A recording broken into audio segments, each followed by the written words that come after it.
네, 스튜디오에 문제의 반포주공 1단지를 취재한 유민호 이서영 기자 나와 있습니다. 안녕하세요. 안녕하세요. 네, 방송인 오영실 씨가 재건축 문제를 지금 제기하고 나섰습니다. 지금 조합이 문제가 많다라는 주장을 하고 있는데요. 그 쟁점별로 오 씨 측 입장과 조합 입장 하나씩 들어보도록 하겠습니다. 우선 재건축 추진 과정에서 이 세대별 감정 평가를 받았는데 어떤 세대는 평당 1억 원으로 평가를 받았고 어떤 세대는 6천만 원으로 평가를 받았다고 합니다. 저평가를 받은 세대 입장에서는 불만이 많을 수밖에 없을 텐데요. 이 때문에 일부 조합원들이 한국감정원에 다시 감정을 받자고 했는데 조합이 들어주지 않았다라고 하는 주장이 나옵니다. 우선 오영실 씨 이야기 먼저 들어보시죠. 유독 여기는 지금 4호선과 9호선이 함께 있는 동장역 쪽에만 평당 1억이 넘게 감정가가 나왔어요.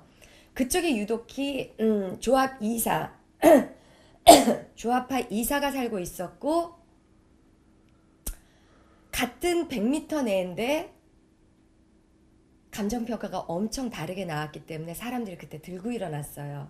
안 된 데는 평당 6천만 원이 나왔죠. 그게 네, 각 세대별 감정평가액은 앞으로 분담금을 책정할 때도 기준이 되기도 합니다. 그러니까 당신은 얼마짜리 집이니까 재건축 분담금이 얼마입니다. 이런 식으로 진행이 되는 건데요. 여기에 대해서 조합은 뭐라고 할지 들어보겠습니다. 유민호 기자가 만나봤죠?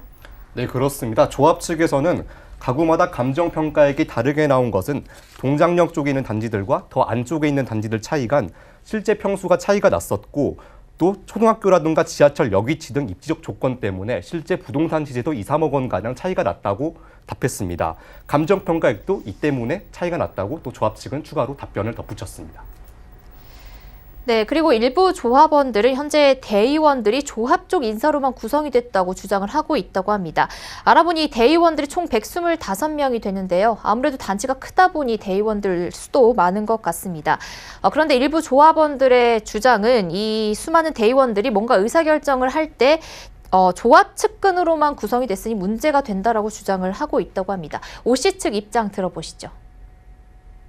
조합에서 원하는 이사들을 당첨시키려고 이런 OMR 카드 같은데 빈 구석을 다시 뽑아서 원하는 조합 쪽의 인사들을 검은색으로 동그라미를 쳐서 냈다라고 양심 선언을 하셨고요.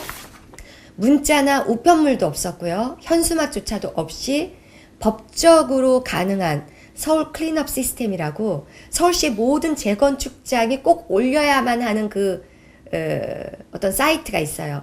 거기에만 올라갔어요. 그래서 그게 네, 그러니까 OMR 카드에 마킹을 해놓고 이대로 투표해라라고 했다는 그런 얘기인데요. 조합 입장 바로 들어보겠습니다. 유 기자 뭐라고 하고 있나요? 네, 그렇습니다. 조합 관계자는 지난달 27일 투표를 진행했고 전체 조합원 80%에서 90% 정도가 투표에 참여했고 또 적법한 과정을 거쳤기 때문에 조합이 의결 기간을 장악했다는 것은 오 씨의 주장은 맞지 않는다고 답변했습니다. OMR 카드 논란 같은 경우에는 조합원 일부로 구성된 반포지킴이란 단체가 자의적으로 진행한 일이고 이는 조합과는 현재 전혀 관련이 없는 일이라고 선을 그었습니다. 여기에 대의원 선거를 앞두고 안내 문자를 10건 이상 발송했고 또 관련 현수막 역시 13군데 이상 붙였기 때문에 이 역시 또 문제가 되지 않는다고 답변했습니다. 네, 의견이 완전히 맞서고 있는데요. 또 일부 조합원은 이 외에도 조합이 부정선거를 했다는 그 문제를 제기를 하고 있습니다. 또 어떤 이야기인지 오 씨 이야기 들어보시죠. 작년 12월까지만 해도 홍보 요원이 이만큼의 서면을 들고 우체국에 접수하려는 걸 저희 조합원이 발각을 해서 그때 사진 찍고 저희가 가서 알아본 녹취물이 있어요. 그러니까 이번 대의원 선거 때 갑자기 선거함에 우체통이 와버린 거예요. 갑자기 투표하는 중에 우체통이 설치가 됐고요. 그 우체통은 사방이 다 뚫려 있어요. 누가 넣어도 막 상관이 없게 됐고요. 그 우체통마저도 그게 그러니까 그 우체통이 선거 투표함이 돼버린 현실이었어요. 근데 네, 들어보니 이 각종 부정선거 정황이 제기가 되고 있는데요. 여기에 대해서 조합 입장은 어떻습니까, 유 기자? 네, 가장 크게 문제를 제기하고 있는 부분이 이른바 홍보 요원들이 그 서면 결의서를 집집마다 돌아다니면서 받고 각종 부정 행위를 저질렀다는 건데요. 조합 측은 현재 홍보 요원들이 집집마다 방문을 해서 서명이나 서면 결의를 받는 행위는 절대 하지 않고 있다고 답변을 했습니다. 또 투표 동료나 정보 제공 등 단순한 홍보 업무만 홍보 업무만 지금 홍보요원들이 맡고 있다고 밝혔고요. 또 이른바 우체통 논란과 관련해서는 우체국 직원들이 날마다 내용물들을 수거해 갔고 또 우체국과 서초구청 관리감독하에 안에 있는 내용물들이 투표 당일까지 훼손되지 않은 채 그대로 전달됐다고 덧붙였습니다. 네, 그럼에도 일부 조합원들은 조합이 소통을 하지 않는다라는 불만을 계속해서 털어놓고 있습니다. 홈페이지도 만들어 놓지 않고 또 필요한 서류를 받아가려면 직접 와서 몇 시간씩 직접 복사를 해서 가져가라라고 한다는 건데요. 오 씨 주장 들어보겠습니다. 총 사업비가 10조입니다. 그리고 공사비만 해도 2조 4천에서 2조 6천으로 또 기반공사비가 올라갔어요. 이런 일들을 투명하게 하려면 정보를 공개를 해줘야죠. 기본적으로 알아야 될 것들. 그런데 홈페이지가 없습니다. 다 알아도 지장이 없는 것들은 전자 파일을 주는데 저희는 조합은 전자 파일을 주지 않아요. 그렇기 때문에 이 복사에 수천 장이 되는 걸 조합원들이 복사하고요.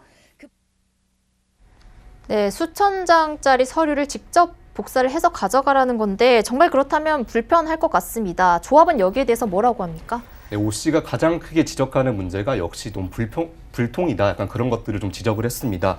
그리고 조합 관계라 설명을 좀 들어봤는데요. 이 같은 내용이 서울시가 정한 행정업무 규약 중에 하나라는 겁니다. 실제 저가 같이 규정을 좀 살펴봤는데요. 자료를 출력하면 뭐 잉크라던가 종이 같은 게 조합 측에 소비가 되는 건데 뭐 A3 이상 사이즈 문서 출력은 300원, 뭐 B4 이하는 250원 이렇게 수수료를 자세하게 책정을 해뒀고요. 또 이렇게 뭐 이런 규정들이 명시되어 있는 것을 저도 확인을 했습니다. 또 아울러 오 씨는 조합이 홈페이지나 인터넷 카페 같은 커뮤니티를 만들지 않고 그 정비사업 공개 시스템 이른바 클린업 시스템에만 이렇게 좀 이렇게 그 정보들이 제공돼 있다. 그래서 불편하다고 답변을 했는데요. 이 클린업 시스템을 통해서 조합 측은 충분히 질의응답이나 정보 제공 가능하기 때문에 뭐 따로 홈페이지를 만들지 않았다. 그러니까 이렇게 말을 했습니다. 그리고 아울러서 올해부터는 조합이 돈을 어디에 얼마나 썼는지 투명하게 공개되는 이 조합 시스템도 갖췄기 때문에 회계 투명성도 올라갔다고 조합은 설명했습니다. 네, 반포주공 1단지는 이런 내부 갈등 외에도 외부적으로는 한국토지주택공사와 토지 소유권을 두고 소송을 진행 중입니다. 조합에서는 2주 일정을 오는 10월부터 6개월을 잡고 있는데 땅 문제가 해결이 되지 않았는데 2주를 하고 철거를 하고 착공까지 들어갈 수 있을지 이러다 재건축이 늦어질지는 않을지도 의문이 제기가 되고 있는데요. 오 씨 측 얘기 들어보시죠. 굉장히 불안하죠. 왜냐하면 그 착공이 된 다음에 일반 분양도 안 되고요. 등기도 안 되고요. 착공을 하려면 공탁금이라도 걸어야 되는데 그 공탁금은 사업시 빠져 있고요. 게다가 LH 땅만 있는 게 아니라 저 건너편에 있는 3주구 땅이 있어요. 그럼 3주구랑 같이 소송을 해야 되는데 우리만 소송했어요. 그럼 법원은 어떻게 생각하겠어요? 야, 여기에 3주구 땅도 있으니까 같이 해야지 이 소송이 이게 말이 되냐라고 기각할 수도 있어요. 네, 들어보니 그 재건축 부지에 있는 땅이 조합 소유가 아닌 것 같습니다. 유 기자, 조합에서는 이걸 어떻게 처리를 한다는 건가요? 네, 이게 최근에 기사도 가장 많이 나오고 문제가 된 부분입니다. 그 반포 1단지 땅에 이른바 LH가 소유한 관리사무소, 또 노인정, 테니스장 등 부대 시설들이 약 2만 제곱미터가 있습니다. 이게 현재 시세가 뭐 공시 따지면 9,800억 정도가 된다고 하는데요. 이게 조합 소유라는 법원 판단을 받으면 이 돈을 아껴서 조합이 낼 수 있는 분담금을 아끼게 되는 거요. 만약 소송에서 진다면 분담금을 더 내야 한다는 겁니다. 다만 이게 전혀 문제될 게 없다는 것이 조합 입장인데요. 조합에서 법적으로 검토해보니 소송에 가더라도 오늘 10월에 있을 이주라던가 또 앞으로 착공에도 문제가 없다는 겁니다. 또 사업이 마무리 단계의 시점이 그 아파트 준공전까지 이 토지를 정리를 하면 사업이 무리 없이 진행된다는 건데요. 또 서초구청이 관리처분 승인을 해줬을 때 LH와 얽혀있는 토지 문제까지 감안해서 승인을 내줬기 때문에 사업에는 차질이 없을 거라고 거듭 강조했습니다. 네, 그리고 거슬러 올라가면 이 단지가 몇 년 전 세간의 이목을 집중시킨 일이 있습니다. 시공사 선정 과정에서 현대건설이 가구당 7천만 원씩 이사비를 지급을 할 테니 우리를 뽑아달라라고 했던 건데 결국에는 현대건설이 시공사로 선정이 됐고요. 정부에서는 이게 사회통념상 과한 금액이고 도시정비법 위반 소지가 있으니 시정을 하라라고 결론을 냈습니다. 그런데 일부 조합원들은 아직도 이 이사비를 받아야 한다라고 그 주장을 하고 있는 상황인지도 궁금한데요. 이번에 이사영 기자가 들어봤다고요? 네, 일단 오 씨 측의 입장을 들어보면요. 7천만 원, 이사비 7천만 원을 받겠다는 것은 아닙니다. 일단 한번 들어보시죠. 좋아, 이사비를 안 받겠다. 공사비에서 7천만 원을 다 빼서 공사비에서 빼달라. 거기에 대해서 답변이 없어요. 조합이요. 조합이 조합원을 원한다면 그래 맞아. 야 이사비 우리 안 받을 테니까 여기 품목이 돼 있으니까 거기 빼. 아니면 진짜 돈이 없는 어르신들을 위해서 5억 원 여기 공사비가 들어가 있으니까 5억 원을 무상으로 대여해줘. 이주비 목록으로. 네. 왜냐면 그때는 60%를 현대가 그 이사비 명목으로 줄 수 있다고 그랬어요. 그 이주비 대출이. 그런데 조합이 이 선택을 하고 있지 않고 있어요. 네, 그러니까 일부 조합원들은 이 이사비 7천만 원은 안 받을 테니 이주비 5억 원을 대신 무이자로 빌려주라 이런 얘기를 하고 있는 것 같습니다. 이 기자, 여기에 대해서 조합 측 반응은 어떻습니까? 네, 일단 이사비에 대해서는 지급하지 않고요. 또 앞으로 이에 대해서 어떻게 진행될지에 대해서도 정해진 바가 없습니다. 일단 국토부의 행정 권고로 인해서 이사비에 제한이 걸리게 됐는데요. 그러다 보니 이사비 명목으로는 지급이 어려워진 부분입니다. 또 다만 시공사 선정하는 과정에 있어서 이 계약 사항이 있기 때문에 이에 대해서 시설에 투자할지 혹은 공사비를 절감할지에 대한 방법은 추후 진행 과정에 따라서 정해질 것이라고 답했습니다. 네, 그리고 시공사 선정 과정에서 스카이브리지라는 시설을 포함을 해서 5천억 원의 특화 설계를 해주겠다고 했는데 이 특화 설계안이 본계약에서는 제외가 됐다라고 주장이 제기가 되고 있습니다. 오씨 측 얘기 들어보겠습니다. 현대는 뽑힐 때 공짜로 우리가 5천억 원어치 해줄게 라고 이야기했어요. 그게 무상특화 5천억이에요. 네, 특화 설계. 대개는 그걸 원안 설계에 넣는데 우리 조합은 특화 설계에만 5천억을 받고요. 특화 설계를 선택하는 건 조합이에요. 아직까지 말이 없어요. 네, 그렇다면 조합이 이대로 시행을 하면 되는 거 아닌가요? 뭐라고 답을 하나요? 네, 일단 조합에서는 현재 설계 변경 중이라고 이야기하고 있는데요. 설계 변경의 경우 관리 처분 승인 후에나 접수가 가능합니다. 이에 대해서 작년 12월 3일에 관리 처분이 승인됐습니다. 현재까지 설계로는 총 53개의 53개의 동이 있고요. 임대가구를 포함해서 5,600가구로 예정되어 있습니다. 또 논란이 되었었던 스카이브리지에 대해서는 현대에서 먼저 제안을 했었던 부분이므로 이에 대한 변경 접수를 하지만 또 관청과의 협상이 필요하다고 합니다. 만약 관청에서 반려된다면 이 부분에 대해서 진행되지 않을 수도 있습니다. 네, 또 이런 얘기가 나옵니다. 조합이 이사회를 열 때 개최 하루 전에 통보를 해주고 또 관련 자료도 검토할 시간이 부족하게 보내준다. 이런 문제가 제기가 되는데요. 오씨 측 얘기 들어보겠습니다. 3, 4일 전에 우편물이 와요. 자, 우편물이 온다는 건 날짜가 정해졌잖아요. 그럼 날짜를 미리 문자로 알려줘야 되잖아요. 그런데 문자로 우편물을 받아야 제가 이사회가 2, 3일 후에 있다는 걸 알아요. 자, 그러면 제가 개인 약속도 다 취소하고 와야 되고요.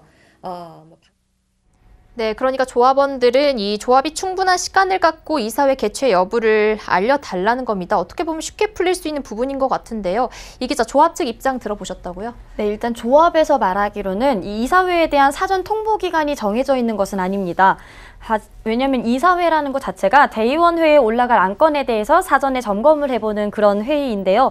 아무래도 긴급하게 정해야 될 사항이 생기다 보면은 이사회가 긴급히 열릴 수도 있습니다. 이 말은 당장 오늘이라도 소집을 할 수 있다라는 내용인데요. 보통의 경우는 일주일 전에 공고를 하려고 노력한다고 합니다. 하지만 작년의 경우에는 12월 말까지 관리처분 승인 접수를 하지 않았을 경우 초과이익 환수를 물린다는 급박한 상황이 있었는데요.